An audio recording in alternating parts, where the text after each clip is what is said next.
ایک گاؤں تھا جس کا نام تھا اننت پور۔ اس گاؤں میں ایک جگہ 3 بہنیں رہتی تھیں، جن میں سے 2 بہت خوبصورت تھی لیکن ایک کی شکل اچھی نہ تھی۔ دوسری بہنیں ہر وقت اسے باتیں سناتی رہتی، ہر وقت کے تانے وہ سنتی رہتی اور وہ کچھ نہ بولتی اور ہمیشہ خاموش ہی رہتی اور دوسری بہنوں کی باتیں سنتی رہتی۔ جب بھی وہ کہیں اپنے گھر سے باہر جاتی تو پیچھے اس کی بہنیں مل کر اس کی برائیاں کرتی رہتی۔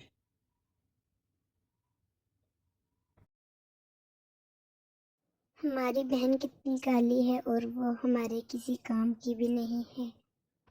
ہاں بہن تو صحیح بول رہی ہے۔ لیکن وہ بہن اپنے ماں کے کاموں میں بھی ہاتھ بٹاتی اور جب ان کی ماں دوسری بہنوں کو کوئی کام بولتی تو وہ آگے سے بولتی، ماں ہمارے پاس ٹائم نہیں ہے۔ لیکن دوسری بہن کام بولے بغیر ہی وہ کام کر ڈالتی۔ ایک دن کسی کام سے جب ان لوگوں کی ماں باہر دوسرے گاؤں میں گئی تو پیچھے پھر سارا کام اسی بہن کو کرنا پڑتا اور وہ چپ ہو کر گھر کا سارا کام کر دیتی، لیکن اس کی دوسری بہنیں کوئی بھی کام نہ کرتی۔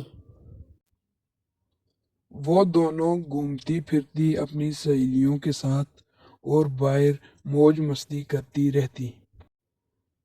پھر جب وہ گھوم کر واپس آتی تو سارا دن فون کالز اور موبائل میں لگی رہتی اور اسے بہت تنگ کرتی۔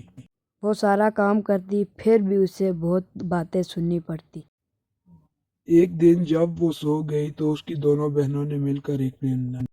آج رات ہم دونوں مل کر اپنی بہن کو مار ڈالیں گے۔ ہاں تو صحیح کہہ رہی ہے بہن، یہ ویسے بھی کسی کام کی نہیں۔ پھر جب رات کو وہ بہن باہر سامان لینے گئی تو دونوں بہنیں آگے بیٹھی ہوئی تھی اور ان دونوں نے مل کر اسے مار ڈالا اور جنگل میں پھینک دیا۔ آتے وقت وہ بہت پریشان ہوئی۔ بہن جب ماں آئے گی تو اسے ہم کیا بولیں گے کہ بہن کدھر گئی ہے؟ جب ان کی ماں آئی تو اس نے پوچھا میری تیسری بیٹی کہاں ہے، وہ نہیں دکھ رہی۔ ایک دن ان کی ماں باہر گئی تو اس نے ادھر ایک چڑیل دیکھی اور وہ وہاں سے بھاگ۔ چڑیل نے روک کر اسے بتایا کہ ماں میں آپ کی بیٹی ہوں، مجھے تمہاری دوسری بیٹیوں نے مار کر جنگل میں پھینک دیا۔ پھر ان کی ماں وہاں سے واپس چلی آئی۔ پھر اگلے دن جب وہ دونوں بہنیں گھومنے کے لیے باہر آئیں تو انہیں وہ چڑیل دکھی اور وہ اسے دیکھ کر بھاگ گئیں۔ پھر چڑیل نے انہیں روک کر مار ڈالا۔